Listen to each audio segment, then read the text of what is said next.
तो Uttar Pradesh current affairs को लेकर के जून का पहले सप्ताह की कुछ इंपॉर्टेंट न्यूज़ क्या रही हैं उनके बारे में डिस्कस करते हैं। देखा जाए परीक्षा के दृष्टिकोण से उत्तर प्रदेश राज्य विशेष की सभी एग्जाम में आपको कोई भी एग्जाम आप देने जा रहे हो, चाहे यूपी पीसीएस हो, आरओआरओ हो, एचईओ हो, या फिर हम कहें कि यूपी ट्रिपल एससी के एग्जाम हो, उत्तर प्रदेश के करंट अफेयर्स को लेकर के लगातार क्वेश्चन पूछने की प्रवृत्ति बढ़ती जा रही है और इसलिए आपको करंट अफेयर्स पर एक अच्छी पकड़ रखनी चाहिए। तो एक चीज़ यहाँ पर है कि करंट अफेयर्स में पढ़ना क्या है। एक समस्या ये भी रहती है कि आखिर कौन से टॉपिक हैं जो एग्ज़ाम के पर्पज़ से ज़रूरी रहते हैं, उनको भी समझना, क्योंकि न्यूज़ में बहुत सारी चीज़ें रहती हैं, वो इम्पोर्टेंट है या नहीं है। तो पता कैसे करें? सबसे पहली चीज़ तो आपके सिलेबस को आपका जानकारी। आपके लिए वही करंट अफेयर्स इंपॉर्टेंट है जो आपके सिलेबस में टॉपिक लिखे हुए हैं, उससे इतर अगर कुछ भी है तो उसे हमें नहीं पढ़ना है। इसलिए करना क्या है, तो सबसे पहले बात करते हैं कि यूपी पर्पस से करंट अफेयर्स क्या बहुत ज़्यादा आता होगा। तो हर वीक बहुत सारी न्यूज़ आती नहीं है, लिमिटेड न्यूज़ आती है सबसे पहले तो। और लिमिटेड न्यूज़ में भी आपको एग्जाम पर्सपेक्टिव से कौन सी न्यूज़ है बस वो समझना है। आपको ऐसे हफ्ते में हो सकता है 2, 4, कभी 5, कभी 1 भी ना मिले। तो यहाँ पर हमें बस इतना ही करना है कि वीकली वाइज जो भी करंट अफेयर्स हमारा रहेगा हम उसको यहाँ पर देखते चलेंगे। और इसलिए जून से संबंधित अभी ज़्यादा क्योंकि समय हुआ नहीं है, शुरुआत ही हुई है जून की, तो यहाँ पर आज हम ऐसे कुछ टॉपिक लेंगे। करीब 5 टॉपिक हम डिस्कस करने वाले हैं। यूपी में भी देखा जाए तो हाल फिलहाल कुछ नई डेवलपमेंट हुई हैं अलग अलग जगह पे, जिसमें पहला टॉपिक चलिए लेते हैं ब्रिक्स 2026। देखा जाए तो इस साल भारत में इसका आयोजन होना है और ब्रिक्स 2026 का जो भारत में आयोजन होता है उसमें क्या होता है कि कई सारी मीटिंग्स होती हैं अलग अलग पर्पज से, कहीं इकोनॉमिक, कहीं सामाजिक, कहीं सांस्कृतिक, कहीं व्यापार। तो कई सारी ऐसी यहाँ पर मीटिंग होती है जिसमें ब्रिक्स के अलग अलग देशों के लोग आते हैं और उस पर्टिकुलर पर्सपेक्टिव से वहाँ पर बैठक होती है, चर्चा होती है कि कैसे इस क्षेत्र में सहयोग कर सकते हैं। उसी में से एक मीटिंग जो होती है यूपी में होनी है और वो मीटिंग यहाँ पर आपको इंपॉर्टेंट इस पर्सपेक्टिव से है क्योंकि भारत इस बार क्योंकि अध्यक्षता कर रहा है। दूसरा, यूपी में कौन कौन से यहाँ पर उसको लेकर के ब्रिक्स का सम्मेलन होगा, तो आपको एक ग्लोबल रिकॉग्नाइजेशन मिलता है आपके एक शहर को वर्ल्ड के लेवल पे।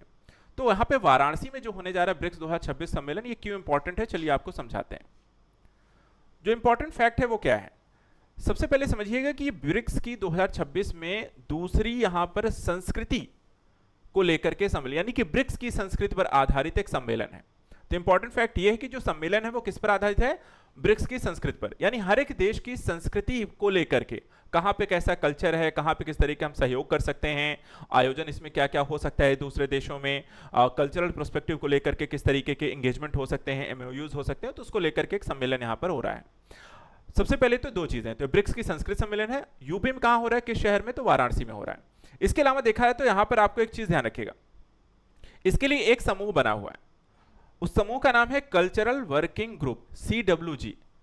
तो यहां पर इसका नाम ध्यान रखिएगा, ये ब्रिक्स जो कल्चरल समूह जो है ये आपको सारी संस्कृति को लेकर के जो भी यहाँ पर डेवलपमेंट होती है उसके बारे में बात करता है।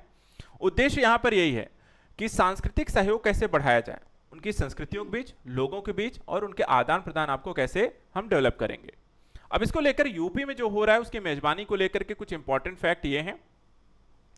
सवाल ये भी कि वाराणसी में क्यों, कोई इतने सारे शहर हैं, प्रयागराज भी है, अयोध्या भी है, मथुरा भी है, वाराणसी ही फिर क्यों?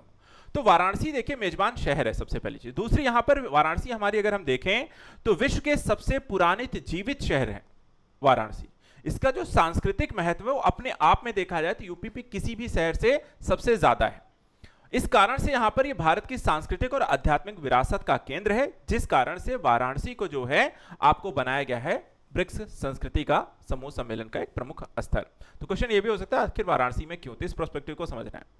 दूसरा, यहां पे देखा जाए तो इसका उद्देश्य जो है संस्कृति, विरासत संरक्षण, रचनात्मक सहयोग, संग्रहालय और सांस्कृतिक आदान प्रदान। तो 5 पहलू हो सकता है कि आपको यह भी पूछ लिया जाए कि ब्रिक्स संस्कृत सम्मेलन का उद्देश्य क्या है, निम्नलिखित में से कौन से पहलू शामिल हैं या शामिल नहीं है। तो यहाँ पे 4-5 पॉइंट जो है इनको आप इसे नोट करिए।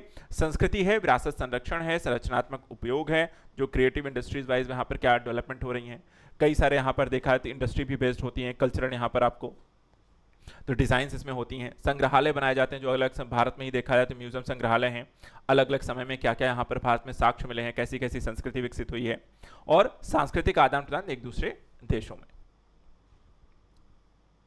इसके बाद भारत वाराणसी में देखा जाए जो कार्य संस्कृति समूह है, इसका एजेंडा और सांस्कृतिक कूटनीति को थोड़ा समझिएगा।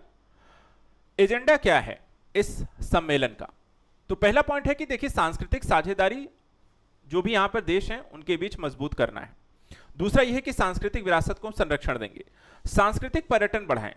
अब भारत में देखा जाए तो ऐसे जो भी आपके प्रमुख सांस्कृतिक स्थल हैं वहां पर इन देशों के लोग भी आएंगे।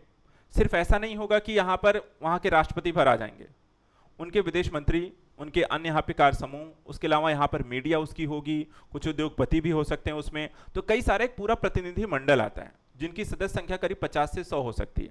उसके अलावा वहाँ हर देश की मीडिया भी उसमें आती है जो अलग से आती हैं। फिर वैश्विक मीडिया आती है, सिर्फ ब्रिक्स के ही नहीं रहेंगे, उसमें आपको हो सकता है कि अमेरिकन की भी हो, उसके आपको साउथ एशियन के हो सकते हैं, चाइनीज होते हैं, अलग अलग देशों के लोग भी यहाँ पर आएंगे। तो एक अच्छा खासा क्या होता है कि आपको पर्यटन को इससे बढ़ावा मिलता है। और क्या है, आपको रचनात्मक और सांस्कृतिक क्षेत्रों में सहयोग की स्थिति पर काम करने को लेकर के यहां पर बैठक है। अब इसे सांस्कृतिक कूटनीति भी कह सकते हैं। डिप्लोमेसी क्या होती है? डिप्लोमेसी यह होती है कि हम बातचीत के माध्यम से दो देशों के मध्य किस तरीके के सहयोग के क्षेत्रों पर यहां पर बातचीत कर सकते हैं और क्या नए सहयोग क्षेत्र खोज सकते हैं। तो सांस्कृतिक कूटनीति भी ऐसे काम करती है कि दो देशों के मध्य जो कल्चरल पर्सपेक्टिव है उसको लेकर के हम कैसे सहयोग स्थापित कर सकते हैं, जुड़ाव स्थापित कर सकते हैं, और वो एक दूसरे के देशों के लिए यहाँ पर कैसे फायदेमंद है। जैसे कि आपको आईआर में जब आप पढ़ते हैं तो कई सारे जो साउथ ईस्ट एशियन कंट्री हैं और ईस्ट एशियन कंट्री आपको देखा जाए तो वहां पर बौद्ध संस्कृति, बौद्ध डिप्लोमेसी काम करती है। बौद्ध डिप्लोमेसी क्यों काम करती है? क्योंकि भारत बुद्ध की यहाँ पे कह सकते हैं जन्म लेने के कारण और उसके यहाँ पर विचार विस्तार के कारण उन सारे देशों में एक बौद्ध संस्कृति का बहुत बड़ा प्रसार है। भारत में देखा है इसका जन्म जरूर हुआ है, लेकिन इसका ज्यादातर जो प्रसार है और मानने वाले लोग हैं वो ईस्ट और साउथ ईस्ट एशियन कंट्री में। जब हम उनके साथ कोई द्विपक्षीय संबंध स्थापित करते हैं तो वहां पर हम बौद्ध डिप्लोमेसी को यूज करते हैं। वो भी किसका हिस्सा है? आपकी इसी का है, कल्चरल डिप्लोमेसी का ही हिस्सा बौद्ध संस्कृति। कई सारे देशों के साथ, जैसे जहां पर आपको हिंदू संस्कृति है, जैसे कंबोडिया में देखा है तो अंकोरवाट मंदिर आपको देखा जाए तो वहां पर हम आपको हिंदू संस्कृति के साथ भी इस तरह के डिप्लोमेसी का यूज करते हैं। सवाल इसमें यह भी हो सकता है कि फिर ब्रिक्स क्या है? ब्रिक्स के बारे में थोड़ा सा जान समझ लेते हैं। ये तो हो गया कि चलिए यूपी के पर्पस से क्या इंपॉर्टेंट था, लेकिन जब आपको कोई ऐसी चीज अगर आपके देश प्रदेश में हो रही हो तो आपको यह भी जानना समझना चाहिए कि आखिर जो ब्रिक्स है वो समूह क्या है, कब बना था, इससे रिलेटेड यहाँ पे घटनाक्रम क्या है। तो ध्यान रखिएगा, ब्रिक्स जो है एक विकासशील देशों की अर्थव्यवस्था पर आधारित यहाँ पर एक समूह है, और शुरुआत में देखा जाए तो यह ब्रिक्स नहीं था, ब्रिक था। ब्रिक यहां पर देखा जाए जो शब्द है 2001 में अर्थशास्त्री जिम ओ नील के द्वारा दिया गया था। तो शब्द किसके द्वारा दिया गया यह भी यहां पे ध्यान रखिए, जिम ओ नील के द्वारा। कब दिया गया? 2001 में। इसके बाद देखा है जो क्वेश्चन हो सकता है कि पहला शिखर सम्मेलन ब्रिक का कहां हुआ, तो उसका आंसर है आपका पहला आधिकारिक ब्रिक शिखर सम्मेलन 2009 में हुआ था, रूस में हुआ था। तीसरी बात यहां पर कि प्रारंभिक सदस्य इसके कौन थे, तो ब्रिक में 4 वर्ड हैं, BRIC, यानी बी का मतलब ब्राजील, आर का मतलब रशिया, आई का मतलब इंडिया और सी का मतलब चाइना। कौन सा देश का सदस्य नहीं था? South Africa. साउथ अफ्रीका देखा जाए तो इसका आपको बाद में सदस्य बनता है और उसके बाद इस संगठन का नाम हो जाता है ब्रिक्स। तो संस्थापक सदस्य कितने हो गए? 4, ठीक है, BRIC, और साउथ अफ्रीका 5वें सदस्य के रूप में इसमें जुड़ा है, जिसके बाद इसका नाम परिवर्तित हुआ और क्या हो गया? ब्रिक्स हो जाता है। जुड़ा कब था? 2010 में बना है, ठीक है। तो इसके बाद ये संगठन आपको ब्रिक्स हो जाता है। अब क्या इसके बाद भी और भी नए देश जुड़े हैं ब्रिक्स में? क्या 5 ही सदस्य हैं या 5 से ज्यादा वर्तमान समय में ब्रिक्स के सदस्य हैं? तो यहां पर अगर आप देखें कि 2024 में यहां पे ब्रिक्स का विस्तार हुआ और कितने नए सदस्य यहां पे जुड़ जाते हैं? 5 और सदस्य में जुड़ गए। कौन कौन से जुड़े हैं उनका नाम देख लेते हैं। मिस्र, इथोपिया, ईरान, सऊदी अरब और संयुक्त अरब अमीरात। मोस्टली अगर आप देखें तो इसमें मिडिल ईस्ट कंट्रीज आपको इसमें जुड़ती हुई दिखाई देती हैं। तो ब्रिक्स के साथ मिडिल ईस्ट कंट्रीज यहां पर हैं, एक आपको अफ्रीकन कंट्री इथोपिया, बाकी यहां पर मिस्र, ईरान, सऊदी अरब, संयुक्त अरब अमीरात इसमें शामिल हुए हैं। एक और यहां पर आता है कि सबसे नवीनतम सदस्य कौन बना, तो 2025 में एक और सदस्य को इसमें जोड़ दिया गया। कौन सा देश है? इंडोनेशिया। तो क्वेश्चन अगर आए कि ब्रिक्स का नवीनतम सदस्य कौन है, तो वो है इंडोनेशिया। अब एक सवाल आप आंसर दीजिए, वर्तमान समय में ब्रिक्स के सदस्य संख्या कितनी है? टोटल कितनी है? 10 जो ये शामिल नहीं है।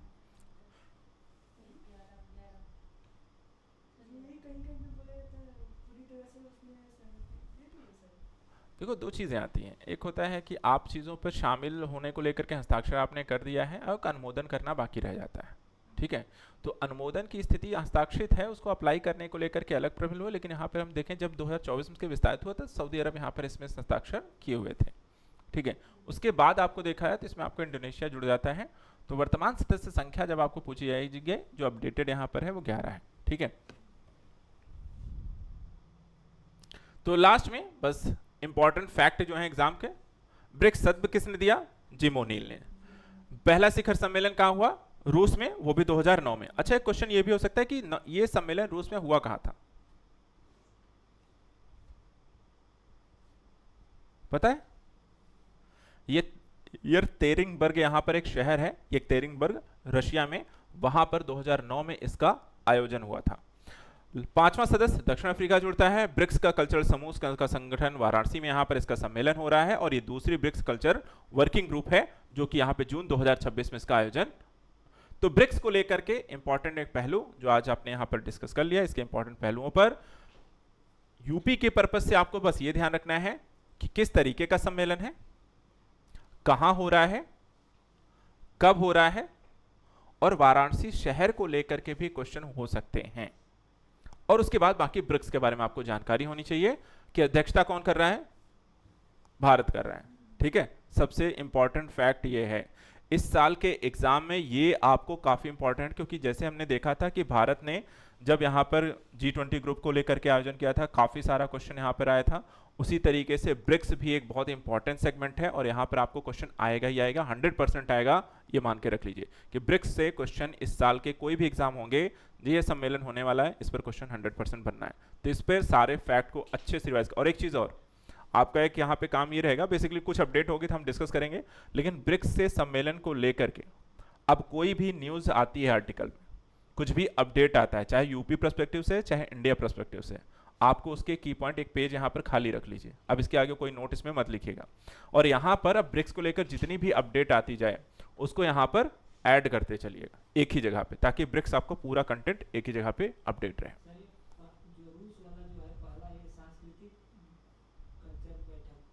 देखिए ये शिखर सम्मेलन है। शिखर सम्मेलन आप देख लीजिए, पहले समझिए होता क्या है। जब बात कहीं भी किसी भी सम्मेलन की आए और उसमें अगर लिखा हो शिखर सम्मेलन, शिखर का मतलब होता है किसी भी देश के राष्ट्राध्यक्षों की बैठक, जब भी अगर जुड़ा होगा, ठीक है। हमेशा अभी हमने कहा कि ब्रिक्स का संस्कृति सम्मेलन, कई बार ब्रिक्स का विदेश मंत्रियों का सम्मेलन, अभी कुछ समय पहले ही हुआ है जहां पे सभी देशों के विदेश मंत्री आए, ठीक है। तो जब भी बात अगर कहीं भी किसी भी सम्मेलन, अगर शिखर, शिखर का मतलब ऊंचाई होती है, यानी किसी भी देश के राष्ट्रपति अगर वहां के सबसे प्रमुख होंगे या प्रधानमंत्री होंगे तो शिखर सम्मेलन हमेशा क्या होता है? उस देश के राष्ट्राध्यक्षों का सम्मेलन होता है। और राष्ट्राध्यक्षों के सम्मेलन से पहले जितने भी तरीके की मीटिंग्स होनी है, संस्कृति हो गया, अर्थ हो गया, व्यापार हो गया, विदेश मंत्री को, सब हो जाता है। रीजन क्या है? ये लोग पूरा मैटर तैयार करते हैं। शिखर सम्मेलन में फाइनल एक डॉक्यूमेंट तैयार होगा जिस पर सभी देश यहां पर एक प्रेस कॉन्फ्रेंस करते हैं कि सहमति जताते हैं। वो सहमति बनाने के लिए इतनी सारी पहले बैठकें होती हैं और जो जो चीजें फाइनल, यानी सब लोग सहमत जिस पक्ष पे हो जाते हैं, उसको लेकर के फाइनल जब शिखर सम्मेलन होता है तो उसमें यहां पर इन राष्ट्राध्यक्षों के फाइनली सिग्नेचर और उसको फिर यहां पर हम अप्लाई करते हैं और उसकी वहां पे घोषणा होती है। उससे पहले आपको इन संस्कृत सम्मेलन हो रहा होगा, लेकिन आपको ये आइडिया नहीं बताया जाएगा कि हमने इसमें किस किस चीजों की बातें की या क्या हमारे बीच होने वाला है। ये फाइनल जो आउटकम आएगा वो जब शिखर सम्मेलन होगा भारत में, जब सभी राष्ट्राध्यक्ष आएंगे तब यहां पर घोषणा। तो हमेशा एक चीज में आपको ये नॉलेज ध्यान रखिएगा, जब भी कहीं शिखर सम्मेलन पूछ लिया जाएगा तो वहां पर आपको ध्यान रखना है शिखर का मतलब है कि राष्ट्राध्यक्षों की बैठक की बात की जा रही है, नहीं तो ये चेंज हो जाता है। वहां पे ये नहीं लिखा है, शिखर हट जाएगा, वहां लिखेगा ब्रिक्स का विदेश मंत्रियों का सम्मेलन, ब्रिक्स का सांस्कृतिक सम्मेलन, ब्रिक्स का आर्थिक बैठक, शिखर नहीं होगा। शिखर जब भी जुड़ेगा तो हमेशा आपको राष्ट्राध्यक्षों की बात यहां पर की जाएगी। चलिए दूसरा एक बड़ा पर्सपेक्टिव अभी हाल ही में डेवलप हुआ है, दूसरा कंटेंट, यूपी में 50 नदियों को पुनर्जीवित करने का संकल्प, जिसमें से कुछ नदियों पे काम हो भी चुका है, कुछ को पुनर्जीवित किया है। और अभी हाल ही में पीएम मोदी ने मन की बात में एक नदी की चर्चा की। कौन सी नदी? नीम नदी की, जो 188 किलोमीटर में थी, लेकिन समय के साथ देखा जाए तो उसमें आपको सीवेज और बाकी सारी चीजों के कारण वो पूरी नदी जो होती है धीरे धीरे यहां पर उसका क्षरण हो चुका था। लेकिन वापस से सरकार के प्रयासों के माध्यम से उस नदी को पुनर्जीवित किया गया, जो यूपी के 4 जिलों में बहती है, 188 किलोमीटर लंबी है। आज ऐसा ही एक प्रोस्पेक्टिव यहां पर सरकार ने ये बीड़ा उठाया है कि जैसे ही यूपी में वन डिस्ट्रिक्ट वन प्रोडक्ट को सक्सेसफुल बनाया गया है, वैसे ही सरकार ने एक नई स्कीम यहां पे लॉन्च की है, वन डिस्ट्रिक्ट वन रिवर, जिसके तहत यहां पर अगले सालों में जहां भी कोई नदियां छोटी मोटी यूपी में जो बहती रही हैं उनको फिर से पुनर्जीवित इसमें किया जाएगा। और ऐसी करीब 50 नदियों को यहां पर टारगेट किया गया है, जिसके बारे में हम यहां पर डिस्कस कर रहे हैं। तो सबसे पहले योजना का नाम ध्यान रखिएगा। योजना का नाम क्या है? एक जनपद एक रिवर योजना है। ये किस पर आधारित है? वन डिस्ट्रिक्ट वन प्रोडक्ट योजना पर ही। अब यहां पर देखा जाए तो इस अभियान के बारे में थोड़ा समझेंगे, आखिर अभियान क्या है।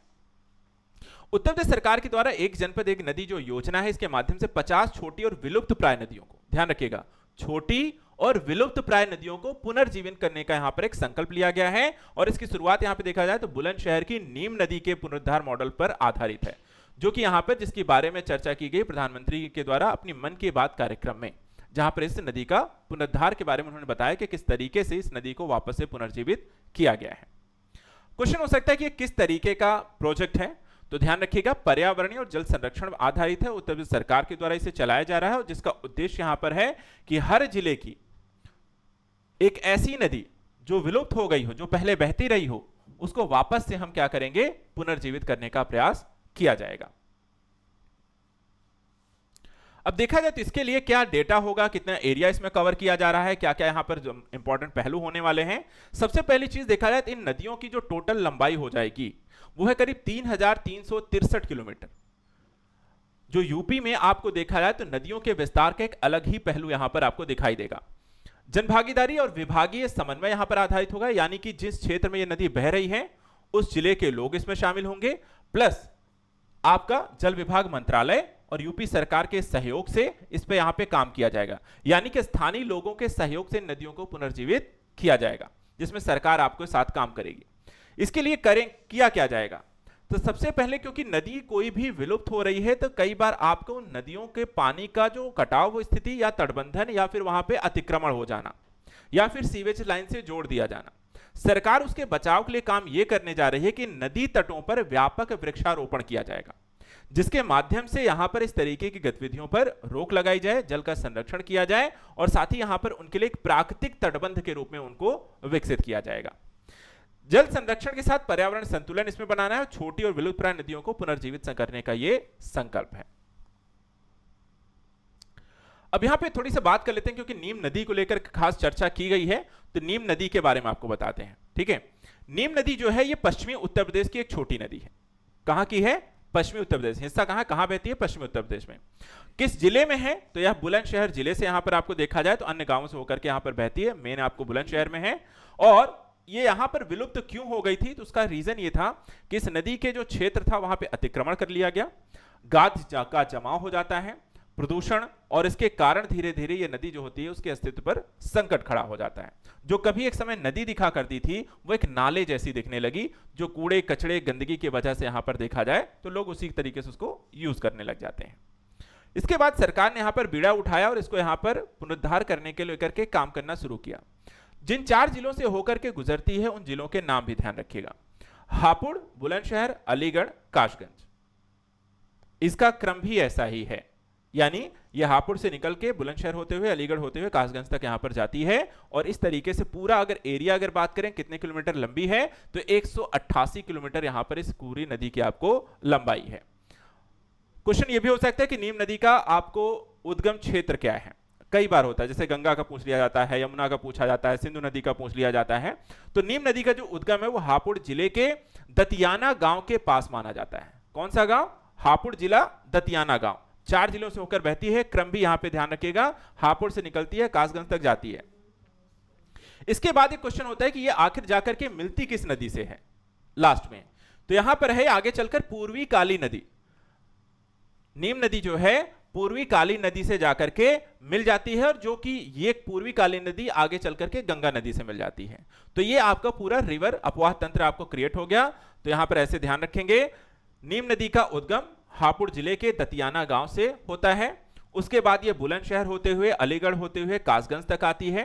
कासगंज के पास फिर ये पूर्वी काली नदी में मिल जाती है और पूर्वी काली नदी जाकर के आगे गंगा नदी में मिल जाती है। ये टोटल आपको 188 किलोमीटर का इस बीच आपको सफर तय करती है, इतने किलोमीटर लंबी है। क्लियर है? अब यहां पे देखा जाए कि सरकार के द्वारा चली आते हैं कि जो ये नदी योजना है, तो नीम नदी के बारे में हो गया, लेकिन कहा कि 50 ऐसी नदियों को हम पुनरुद्धार करेंगे। क्या कितना ये आसान होगा, या वर्तमान समय में जो चुनौतियां हैं वो इसे टफ बना देती हैं? देखिए, इस तरीके के प्रोजेक्ट में बहुत जरूरी है कि सबसे पहली जो समस्या है वो है अवैध अतिक्रमण की।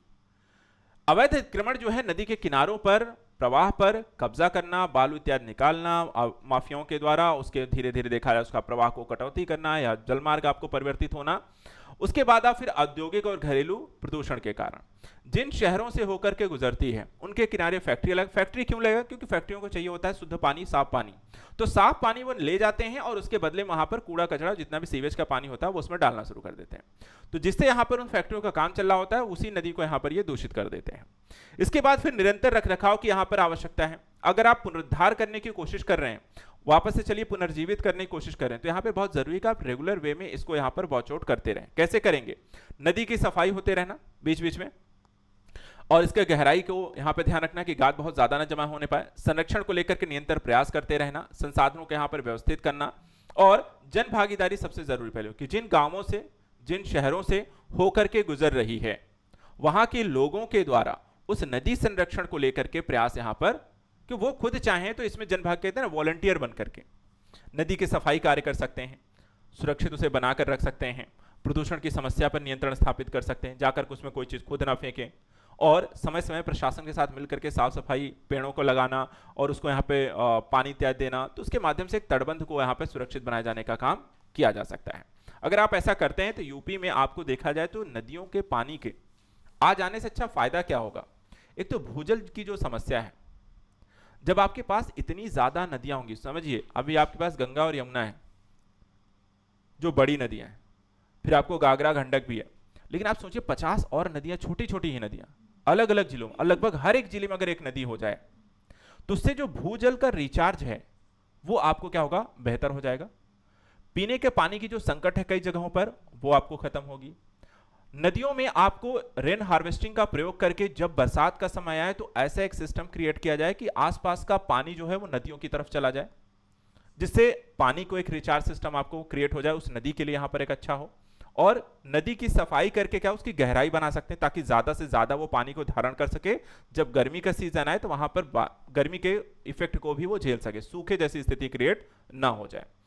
इसके अलावा आसपास के अगर खेतों को सिंचाई की व्यवस्था भी क्रिएट कर सकते हैं। जो सिंचाई एक बड़ी समस्या है, जो नहरों की आप व्यवस्था कर रहे हैं, अगर आप ऐसे नदियां यहां पर बना देते हैं तो आपको एक बड़ा फायदा यह होगा कि आपको आसपास के जिलों में सिंचाई की एक व्यवस्था कुछ गांवों तक तो आप क्रिएट कर ही सकें। 188 किलोमीटर समझिए, 188 किलोमीटर कोई नदी अगर डेवलप हो गई है तो उस 188 किलोमीटर के दोनों साइड्स पे जो भी खेत खलिहान इत्यादि होंगे उन सब के लिए सिंचाई की व्यवस्था हो गई, और वहां की आपको बाकी चीजों पर जो भूजल आप निकाल रहे थे वो निकालना भी बंद हो जाएगा।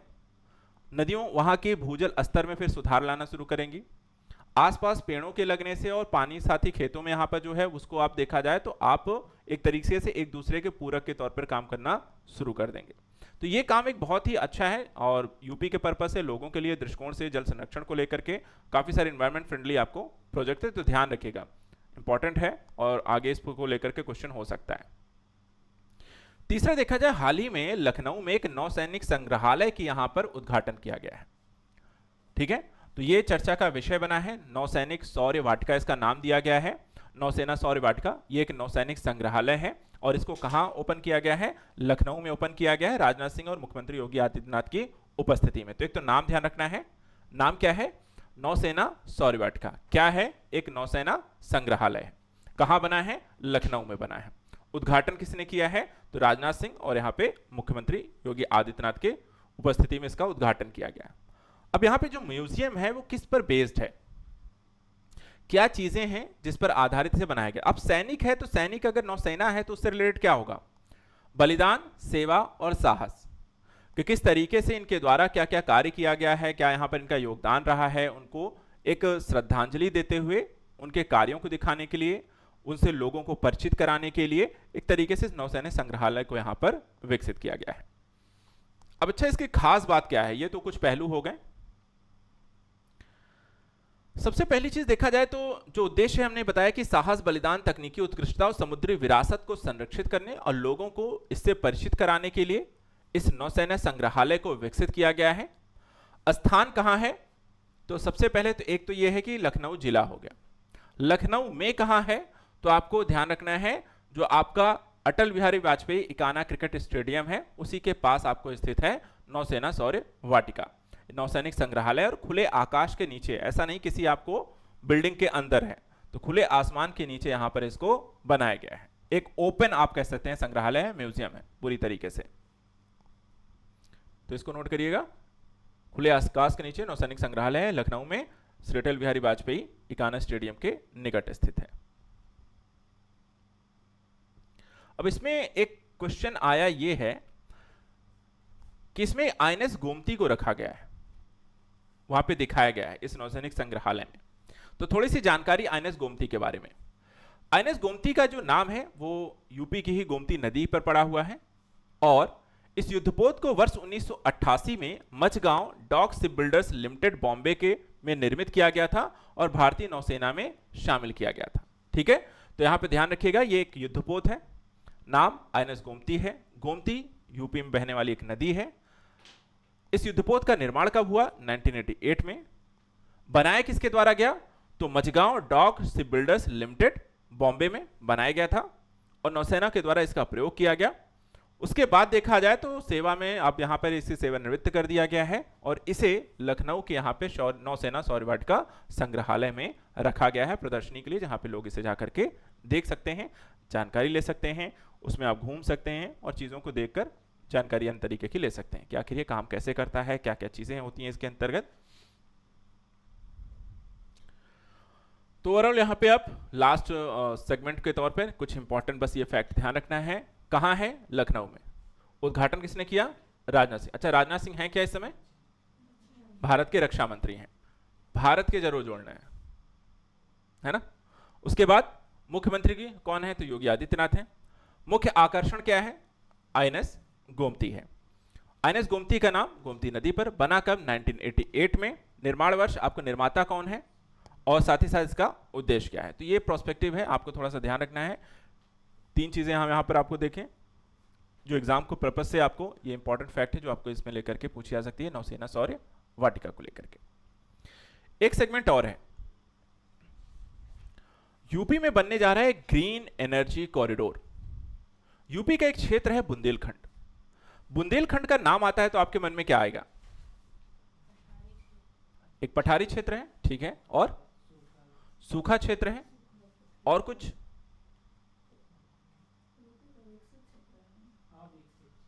विकसित क्षेत्र है बुंदेलखंड। उल्टा ही हो गया पूरा सिस्टम ही, बुंदेलखंड का विकसित हो गया। बुंदेलखंड वाले भी पूछने लगेंगे वीडियो देखकर, बुंदेलखंड किसने विकसित देख लिया भाई, कहां पे विकसित हुआ है? ठीक है, अब बुंदेलखंड आप समझो, कह रहे हो कि आप विकसित नहीं है।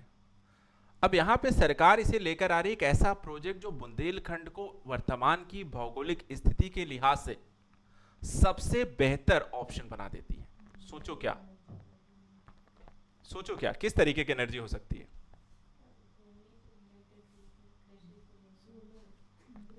Solar energy. बुंदेलखंड सबसे अच्छा है सोलर एनर्जी के प्रोस्पेक्ट, क्योंकि अच्छी खासी धूप, साल भर बारिश कम होना, ठंड भी आपको देखा है तो ठीक आपको ज्यादा नहीं पड़ती है और इस कारण से आपको धूप लंबे समय तक आपको मिलती है। प्लस जमीन कैसी है? उपजाऊ नहीं है, तो आप उस जमीन पर जैसे चाहे उसका यूज करते हो। पठारी एरिया है, आप बड़े मात्रा में आप प्लांट्स लगा सकते हो और वही यहां पर यूपी सरकार करने जा रही है। बुंदेलखंड को पूरी तरीके से आपको सोलर परियोजना के तहत विकसित कर रही है। एक पूरी परियोजना ही लेकर आए, बुंदेलखंड सोलर परियोजना, और इसके तहत बुंदेलखंड को यूपी का ग्रीन एनर्जी कॉरिडोर के तौर पर विकसित किया जाएगा। अब इसी के बारे में थोड़ा समझिएगा ये प्रोजेक्ट कितना खास होने जा रहा है। जैसे कि आप सभी जानते हैं बुंदेलखंड एरिया कैसा है? एक सूखा क्षेत्र है जहां से लोग पलायन कर रहे हैं, भूमि बंजर है, उपजाऊ के नाम पे कुछ नहीं चीजें हैं, ज्यादातर पठारी एरिया है और इस कारण से ये यूपी के लिए एक सबसे बड़ा सौर ऊर्जा क्षेत्र बन जाता है। इसी का फायदा उठाने के लिए सरकार के द्वारा एक प्रोजेक्ट लॉन्च किया गया, ग्रीन एनर्जी कॉरिडोर। इस कॉरिडोर को यहाँ पे सोलर इन्वेस्टमेंट जोन के तौर पर विकसित किया गया है, यानी कि सिर्फ सौर परियोजनाओं के तौर पर इस क्षेत्र में यहाँ पर काम किया जाएगा और बड़े इन्वेस्टमेंट आपको किए जाएंगे। इसका लक्ष्य क्या होगा? इस सोलर इन्वेस्टमेंट प्रोग्राम के तहत सरकार देखिए ये चाहती है कि सौर ऊर्जा हब के तौर पे हम बुंदेलखंड को यहाँ पर विकसित करते हैं और उत्तर प्रदेश का सौर ऊर्जा केंद्र बनाते हैं बुंदेलखंड को, क्योंकि पूर्वांचल में खेती वाली जमीन है, अवध का क्षेत्र भी ऐसा है और पश्चिमी क्षेत्र देखा है तो इंडस्ट्रियलाइजेशन है।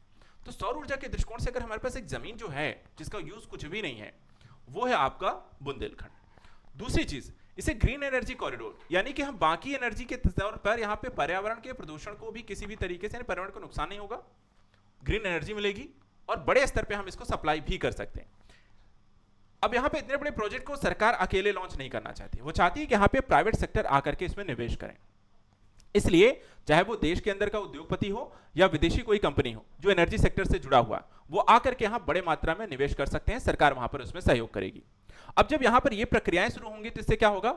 लोगों को रोजगार मिलेगा, जो वहां पर अभी स्थानीय स्तर पर हैं, जिनकी जमीनें होंगी, उनकी जमीनों पे इसे लगाया जाएगा और उसके माध्यम से उनको देख रेख अन्य तरीके के प्रोस्पेक्टिव समझा दिया जाएगा, जिससे वहां पर उनको रोजगार भी मिलेगा, प्लस वहां पर आपको सोलर एनर्जी सेल करके आप पैसे भी कमा सकते हो और हरित और सतत विकास जो भारत का लक्ष्य है उसे भी प्राप्त करने में मदद करेगा। तो एक बड़ा प्रोजेक्ट है, बड़ा प्लान है, जो यूपी की एनर्जी को, जो हमने देखा कि गर्मी के दिनों में बिजली कटौती एक बड़ी समस्या है, लेकिन अगर ये प्लांट पूरी तरह से सक्सेसफुल हो जाता है और इसे हमारी एनर्जी ग्रिड से जोड़ दिया जाता है, तो ये पूरे प्रदेश को यहाँ पर बड़े मात्रा में आपको 24/7 बिजली सप्लाई कर सकती है। और ये प्रोजेक्ट कितना बड़ा है इसको समझाता हूँ। देखिए यहाँ पे क्या कुछ करने जा रही है सरकार, ये ऐसा नहीं छोटा मोटा प्रोजेक्ट, ये बहुत बड़ा प्रोजेक्ट है। सरकार यहाँ पे देखा जाए इस ग्रीन एनर्जी के तहत एक लक्ष्य रखती है करीब 2200 मेगावाट का, 22,000 मेगावाट का है, जिसमें सोलर पार्क जो है 14,000 मेगावाट का रहेगा और साथ ही इसमें ग्रीन एनर्जी कॉरिडोर जो बुंदेलखंड का यहाँ पर योगदान रहेगा वो करीब 4,000 मेगावाट के अभी प्रोजेक्ट हैं, जिसमें और भी इसमें लैंड पूलिंग के माध्यम से और भी ज्यादा ग्रो करने का लक्ष्य है। तो ये एक बड़ी परियोजना है जो बुंदेलखंड को एक हरित ऊर्जा और समृद्ध क्षेत्र के तौर पर विकसित करने जा रही है। अभी हाल ही में देखा है तो एनर्जी डिमांड जो थी हाल ही में यूपी और यहां पर भारत की, वो अपने पीक पर पहुंच गई। कितना? करीब 270 गीगावाट की हाईएस्ट पीक पर पहुंची है गर्मी में। ठीक है, अब यहां पर जब आप देखा है तो गीगावाट है वो 270, यहां पे 22,000 मेगावाट उसमें जुड़ जाते, करीब 2 आपको गीगावाट से ज्यादा यहां पर आपको एनर्जी सप्लाई हो जाती है। अब इसको देखा है सरकार ने इसके लिए किया क्या है, बुंदेलखंड के जिलों में लैंड पूलिंग की है। लैंड पूलिंग का यहां पर मतलब क्या है वो भी समझा देते हैं। देखिए यहां पे एक संस्था बनाई गई है UPNEDA, ये जो है आपको उत्तर प्रदेश में अलग अलग जिलों में जमीन का अधिग्रहण करते हैं और जमीन का अधिग्रहण करके अपने पास रख लेते हैं। उसके बाद जब कोई परियोजना लॉन्च करनी होती है तो उसी जमीन को आवंटित कर दिया जाता है। तो लैंड पूलिंग का मतलब यहां पर यह हुआ कि एक सरकार की गवर्नमेंट एजेंसी के द्वारा बड़े स्तर पर लोगों से जमीन खरीदी जाती है, अपने पास रखी जाती है और जब भी कोई प्रोजेक्ट या परियोजना आती है तो उस परियोजना में कितनी जमीन लगती है उसी में से उसे अलॉट कर दिया जाता है।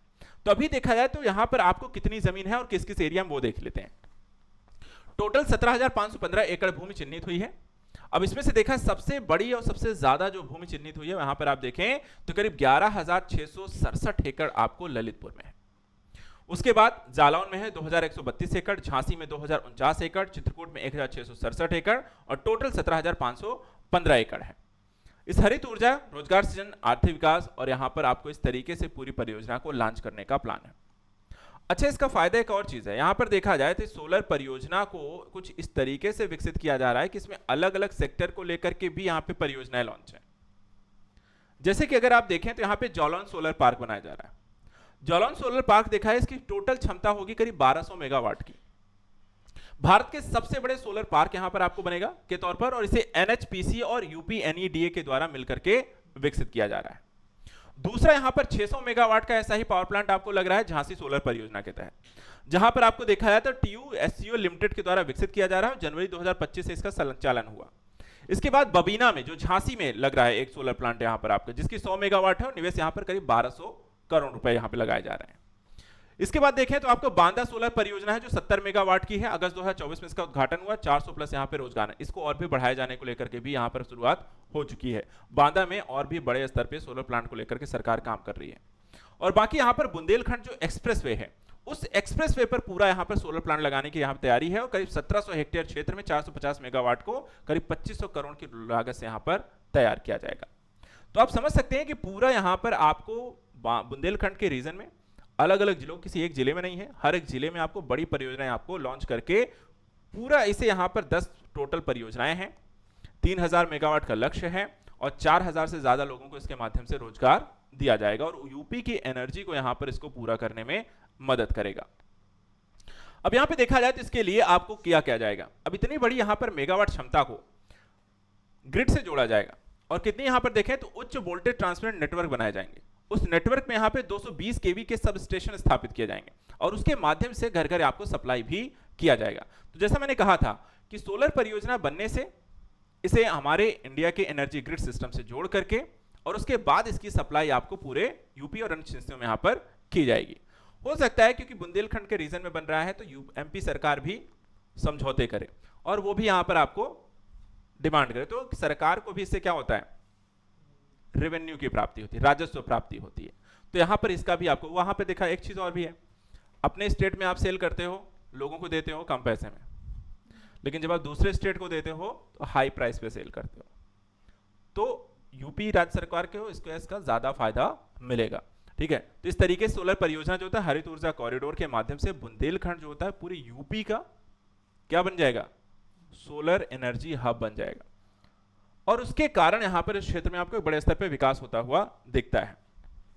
कितनी राशि इसमें निवेश होने वाली है, अभी देखा जाए तो यूपी सोलर लक्ष्य जो है निवेश जो है करीब 80,000 करोड़ का और अतिरिक्त औद्योगिक परियोजनाओं के माध्यम 30,000 करोड़ और, तो यानी कि पूरा यहां पर अगर आप देखेंगे तो यहां पर सिर्फ सोलर एनर्जी बन रही के साथ साथ क्या होगा कि आपको इंडस्ट्रियलाइजेशन भी किया जाएगा और बुंदेलखंड के रीजन को आप देखेंगे एक नया एनर्जी हब के तौर पर विकसित होते हुए। तो हर एक रीजन को किसी अलग तरीके से यहाँ पर प्लान, जो हम बात कर रहे थे एक दिन लेक्चर में, किसी भी क्षेत्र को विकसित करने के लिए एक पॉलिसी का होना बहुत जरूरी है। अगर आप सही पॉलिसी उस क्षेत्र को समझिए और उस क्षेत्र को समझने के बाद उस क्षेत्र के लिए सबसे बेहतर क्या है या पोटेंशियल क्या है, उस तरीके की अगर आप यहाँ पर एक पॉलिसी बनाते हैं तो उस क्षेत्र का भी विकास होगा, इन्वेस्टमेंट आएंगे, इंडस्ट्रियलाइजेशन होगा और वहां के लोगों को अच्छी सैलरी, पैकेज, रोजगार और अन्य तरीके की सुविधाएं भी आप विकसित कर पाएंगे। तो कहीं ना कहीं बुंदेलखंड के लिए एक बहुत सही प्रोजेक्ट फिलहाल यहाँ पर मिल गया है, जो उसके लिए यहाँ पर आगे चल करके आपको देखा जाए तो एक नया प्रोस्पेक्टिव ही बना देता है। तो इसको यहाँ पर आपको थोड़ा सा ध्यान रखना है, ग्रीन एनर्जी कॉरिडोर को लेकर के आखिर क्या कुछ यहाँ पर है, क्या जानकारी है। 4 पॉइंट है, चारों को यहाँ पर अच्छे से रिवाइज एक बार कर लीजिएगा, इंपॉर्टेंट जो फैक्ट है उसको ध्यान रखिएगा और नेक्स्ट वीक में कुछ और भी ऐसे सेगमेंट जो यूपी के पर्पज से आएंगे करंट अफेयर्स में, तो उसको हम यहाँ पर लेकर के डिस्कस करेंगे। ठीक है, हाँ, ओनली वीकली।